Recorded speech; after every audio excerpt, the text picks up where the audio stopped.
आता आपल्याला पुढचा पदार्थ करायचा आहे, याचं नाव काय? या रेसिपीचं नाव आहे कलिंगडचा पन्हा. कलिंगडचं पन्हा. साहित्य तर अगदी म्हणजे थोडंसं लागतं आणि पटकन होण्यासारखं आहे का? बरं, काय करायला लागतं आधी? आता एक कलिंगडची फोड घ्यायची. बरं, फोडी घ्यायच्या. किती लागणार आहेत? सगळ्या टाका. सगळ्या लावू. आता त्यात मध. मध? मधच आहे ना हा? हो, मध आहे. बरं, पुढे? पुरे पुरे. आणि तो जिऱ्याचा सरबत. जिऱ्याचं सरबत हे? अच्छा, कसं केलं कडे जिऱ्याचं सरबत? हे जिऱ्याचं सरबत रेडीमेड मिळतं, तेच केलंय. बरं, रेडीमेड मिळतं. पण समजा आपल्याला एक घरी करायचं झालं तर? घरीचं करायचं असेल तर ते जिऱ्याला आपण भाजून घ्यायचं आणि त्याचं वाटून ते आपण वापरू शकतो. बरं, ते जिऱ्याचं सरबत होतं आणि हे मध आहे. हा, दोघी एकच दिसतोय ना?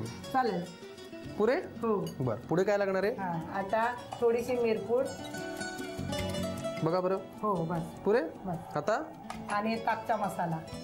हे पण रेडीमेड मिळत असेल नाही का? नाही, मी बनवलाय घरी. तुम्ही घरी बनवलाय? कसा कसा बनवला कडे? ते पुदिन्याचं पानं सुकवून घ्यायची आणि त्याच्यामध्ये थोडं काळा मिरी आणि थोडी जिरं आणि आपलं हे काळं मीठ. बर, म्हणजे हे टिपिकल गुजराती मसाला आहे वाटतं हा, ताकामध्ये घालायचा.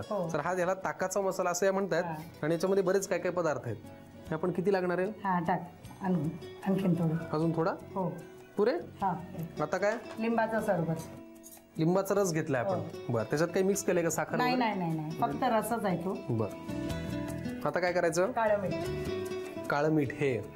बरं, एक चिमूट. हे जास्ती खाऊ नये ना? पुरे इतकं? आता आपण सगळे पदार्थ ह्याच्यामध्ये घातले, पुढे काय करायचं?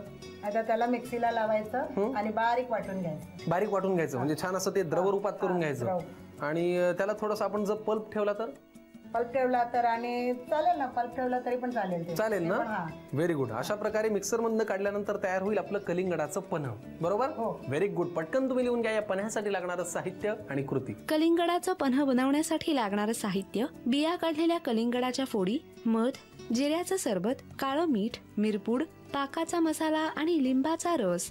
कृती: कलिंगडाच्या फोडी एका वाडग्यामध्ये घेऊन त्यामध्ये मध, जिऱ्याचं सरबत, मिरपूड, ताक मसाला, लिंबाचा रस आणि काळं मीठ घालून मिश्रण मिक्सरमध्ये वाटून घ्यावं आणि पन्ह तयार करावं.